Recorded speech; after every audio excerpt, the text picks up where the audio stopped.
Okay, now I'm just about finished turning in all the compost on the little square here. I bordered it out, you know, got an even amount of space here, nice little square for you. And I'm choosing to plant these in the middle of the July because the crops that are going to come out of this are cold weather crops. They will last until the first hard freeze. That usually gives you to right around the first week in November, give or take. So, now we're ready to plant. Put my shovel down here. We can start our plantings one of two ways. Now, since the ground is warm and it's turned over, we can sow our seeds directly in. And I have a choice of 3 seeds here for some cold weather crops. I have Brussels, lettuce, and cabbage. Then you're going to want to follow the directions on the back of the package. Basically, it tells you how long it takes to germinate, how long it's going to take for them to harvest, what kind of conditions they like. So as reading all these like cooler weather. So it's good for me to start them now, and then later on, once it gets colder, they'll do very well. So now we can start our seeds one of 2 ways. We have these things here called peat pots. And they're really cool because you can plant your seeds in here. And then as soon as your seeds are ready to plant in the ground, this whole device can be set in.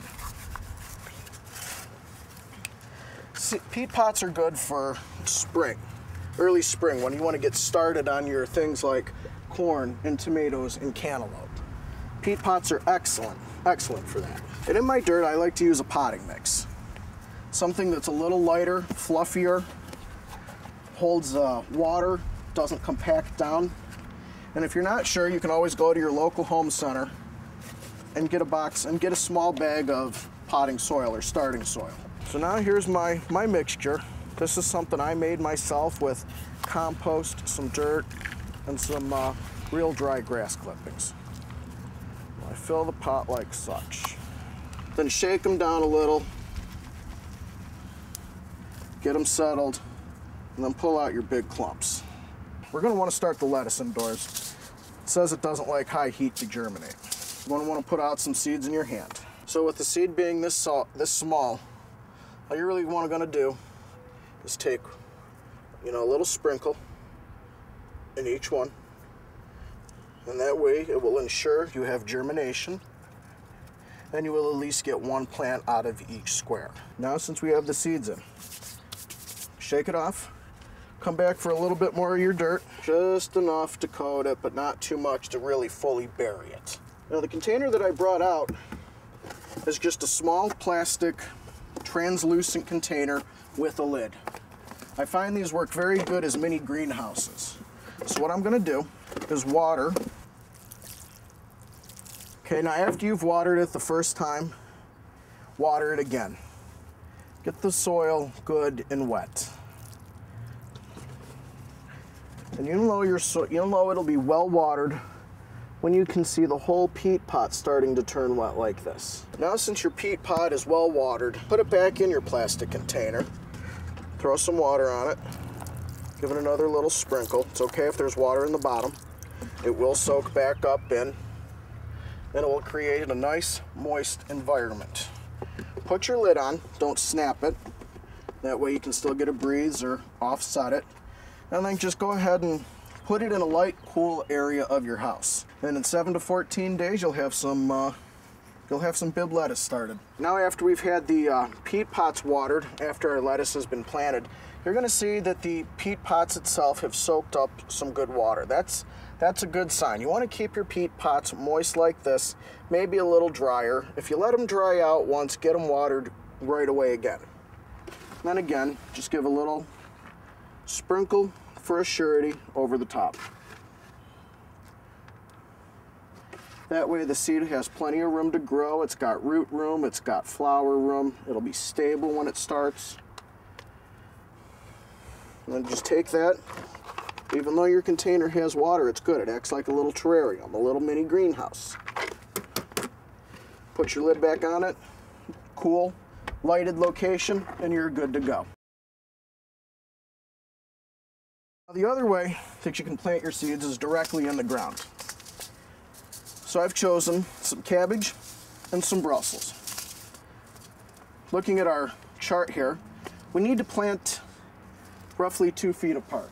So that would be roughly the size of the 2 broccolis, so they have plenty of space to grow. So what I'm going to do, since I'm growing a couple of different things, I'm going to want to put the plants that are going to grow higher in the back. And I'll break the soil up good with your hands. Now, since you know where you're going to start it. This way, it's like a fine tilling. You're doing it by hand. The soil won't be very heavy. It'll be more light and fluffy. Throw that compost in there. Get that compost in there. That's some good stuff. I'm going to put 3 seeds in each little pad. That way, chances are I will get at least 1 out of each. My goal is to get 3 Brussels sprout plants out of this. Again, put some seeds in my hand. And in size comparison, these are quite a bit larger than the lettuce seeds that we started in the pea pots. About twice the size, 3 times the size. We're going to add a little sprinkle. And then we're going to add another little sprinkle.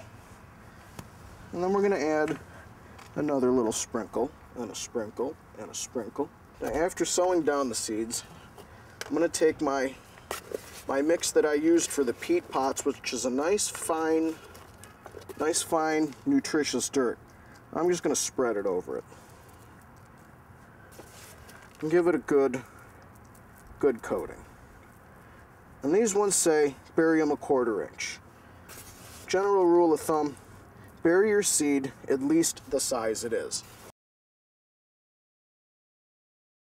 And another way you can plant the seeds too, is just by making a little row like this all the way down. You got your loosened up dirt on the sides, and you've got a trench for your seeds. So we take our cabbage seeds, again, put them in your hand.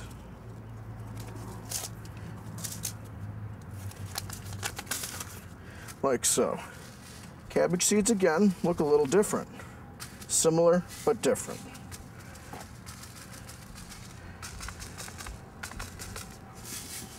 Then again, put a little bit out in your hand. And then divide out your 4 spots. So go to the end, get an end spot for 1, another end spot for 2,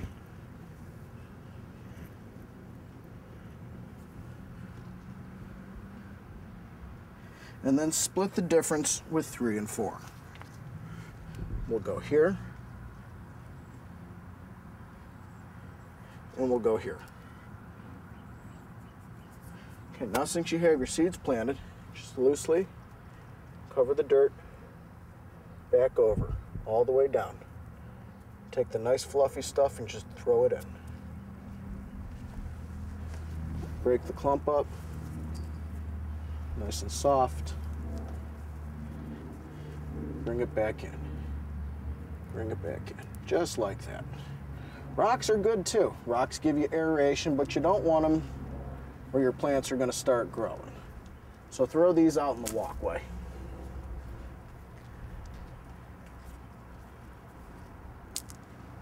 And then cover it as such.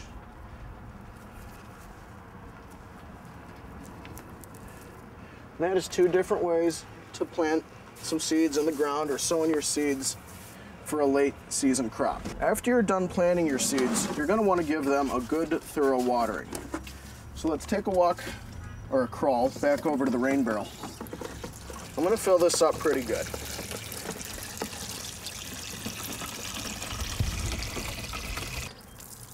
Start on the outside and just work your way in.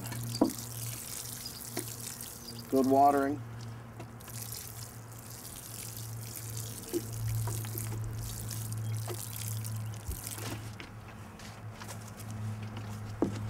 Into good watering.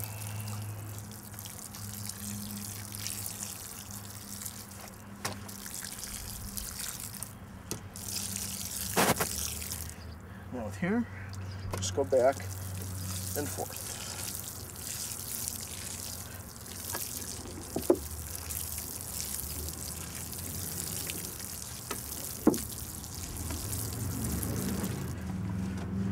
Now you see a couple of weeds in there. Just give them a quick yank. They come out nice. Then you want to keep this watered nice and moist for your first week. Seeds won't germinate unless they're moist. Let's go back one more time. Give it another quick splash. And that's it in a nutshell. Get your seeds, select them, space them out, and they'll do fine. Thank you.